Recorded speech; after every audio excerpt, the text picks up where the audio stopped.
Hello chess friends and welcome to another video. This time Viswanathan Anand is gonna play against Karpov in our playlist, the best games of this Indian chess legend, Viswanathan Anand. Let's take a look at that.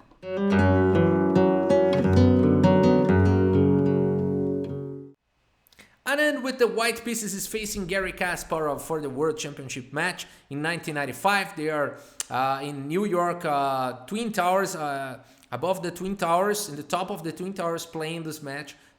We have this very, very beautiful and famous game. Anand starts the game with e4, and here Garry Kasparov plays his main opening, the Sicilian, c5. Knight f3, d6, and after d4, opening the Sicilian, pawn takes, knight f6, and knight to c3, protecting the central pawn and developing a piece. Garry Kasparov goes for the Najdorf variation of the Sicilian with this move a6, preparing to push b5 in the future, and white is probably going to castle queen side, and black is going to castle king side, and we're going to have a very sharp game most of the times. So bishop e2 was played by Anand, e6, and now simply Anand is going to castle, not going for the queen side castle, and here bishop to e7 from Garry Kasparov.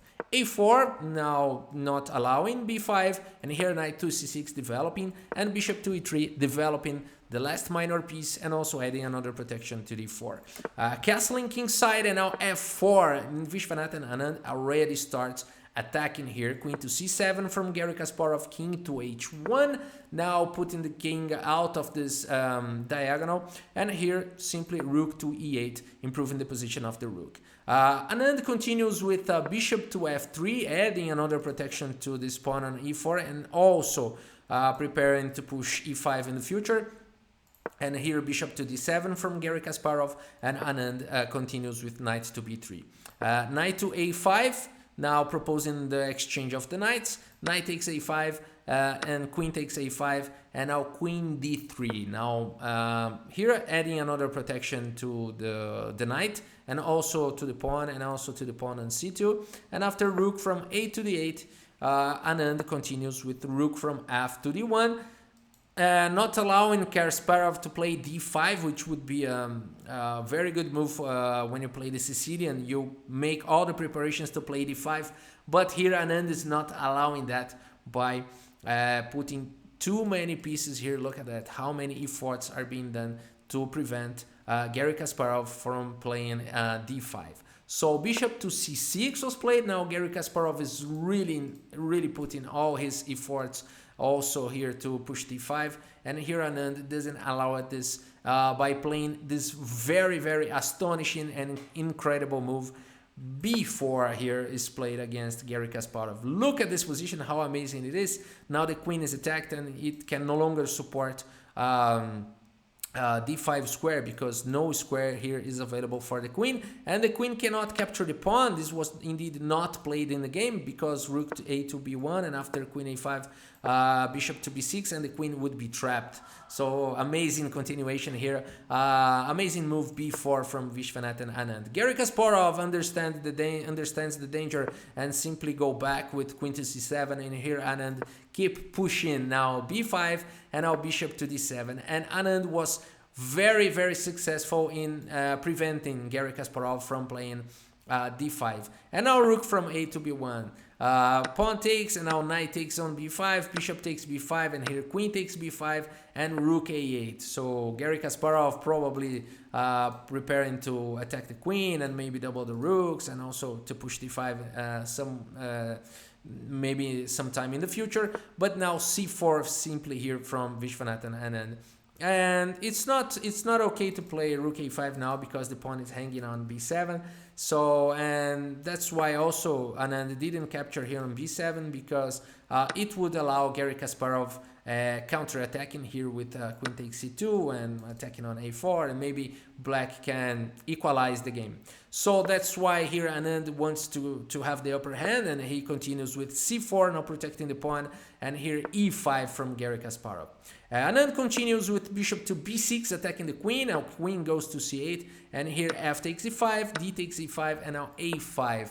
now making this protection for the bishop, and also the c4 is protected. And let's see how this continues. Bishop to f8 was played, now protecting the pawn on e5, and here h3. Anand is just giving some room for his king, and here queen e6. Rook, now this move is amazing. Rook d5 is just simply amazing. Now Anand goes with this very Indian style chess, where very tactical and very creative, and sometimes it just looks like magic. Rook to d5, now putting more pressure here on the e5 pawn and preparing to double the rooks. And it's very hard not to capture the rook, so that's why Garry Kasparov goes for this very natural move, knight takes d5, and just questioning Anand, what can you show me after this exchange sacrifice? And here Anand simply continues with e takes d5. And now he has got these pawns, and this pawn is going to be very dangerous because Anand is preparing to push this passed pawn. So can Garry Kasparov stop this? He continues with queen g6 and now c5, already preparing to push d6 and opening up all lines for the bishop, and also a5 is going to wake up, and this is really, really, really impossible to stop this. e4 was played here by Garry Kasparov, and that's a very strong move. I mean, maybe the only move in the position, just delaying some of this attack from Anand. So bishop to e2 and now rook to e5, putting pressure here on those two pawns. Queen d7 here from Viswanathan Anand, now attacking here on b7 and also still guarding the pawn. And now rook to g5, starting this counter attack on the king side, rook to g1 defending, and now e3 from Garry Kasparov. Anand continues pushing pawn with d6 and now rook to g3 with a very tricky idea.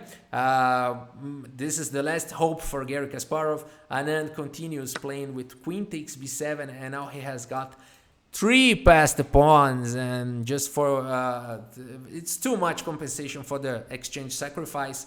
But here Garry Kasparov tries his last trick. Now queen e6, and it seems like he's just overprotecting his pawn, or maybe trying to fight for the pawn advance, but really it's not. He's threatening checkmate in 2 here by sacrificing the rook on h2 and then delivering checkmate here on h3. So that's why Viswanathan Anand doesn't fall for this last trick here from Garry Kasparov, and he simply plays king h2, and in this position Garry Kasparov resigns the game. I mean, he resigned because there's nothing left to do. What can he play? I mean, rook takes h3 is, of course, it's going to open up lines for checks, but it's simply not enough.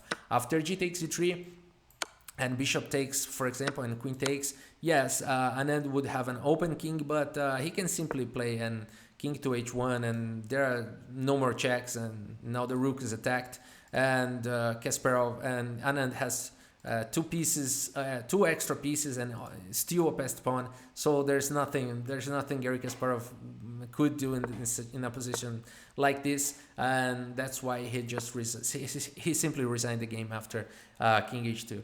So a brilliant game here from Viswanathan Anand. Let's take a look at the report for the stats, and yeah, that's Viswanathan Anand in his prime. He could beat Kasparov like that and have such an accuracy, 95%, 95 accuracy here. Only 2 inaccuracies, and Garry Kasparov made a few mistakes, and it's not clear where he just was getting worse. And maybe here in the graph we can see that knight here. Let's put again in the position so you can spot that.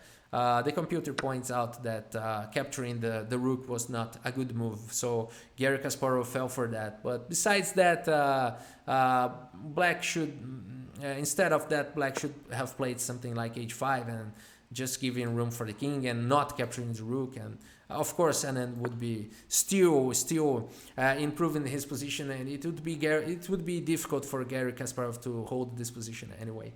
But that's it. Beautiful game. I hope you have enjoyed this game.